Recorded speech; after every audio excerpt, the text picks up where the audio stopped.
In today's video, I'm going to teach you how to fix the PES 2020 unable to initialize Steam API issue in just 5 minutes. If you're a gamer, you know how annoying it can be when you're ready to dive into the game, but an unexpected error stops you in your tracks. Well, worry no more, because I'm here to guide you through a simple and effective solution to this problem. First things first, you'll need to visit a Steam API DLL download site. Steam API is crucial for your games to run smoothly, and sometimes a missing or corrupted file can trigger an error.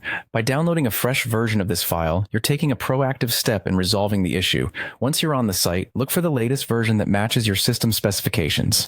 It's important to download the correct version to ensure compatibility. Select the appropriate DLL file and initiate the download. This will usually be a quick process, depending on your internet speed. Now, head over to your computer's File Explorer and navigate to the Downloads folder where you should find the recently downloaded DLL file. You'll notice that it comes in a zip format, so go ahead and extract the contents. Right-click on the zip file and choose Extract, which should place the extracted files in the same location for easy access. After extracting, you'll want to copy the DLL file. A simple copy and paste action will do.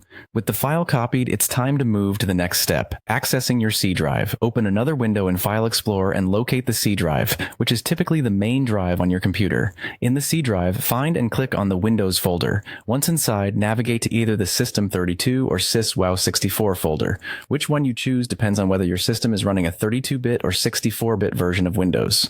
If you're unsure, don't worry. Placing the file in both will not cause any harm. Now, paste the copied DLL file into the appropriate directory.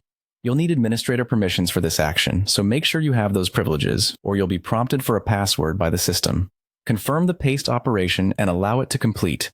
With the DLL file now correctly placed in your system's folder, the error message regarding the Steam API should be resolved. Restart your game and check to see if it's running smoothly. This simple procedure of updating DLL files can fix a surprising number of issues, so remember this trick for future reference. And there you have it. With just a little patience and a few clicks, you've cleared the way for a seamless gaming experience once again. Keep this guide handy for any future hiccups, and happy gaming!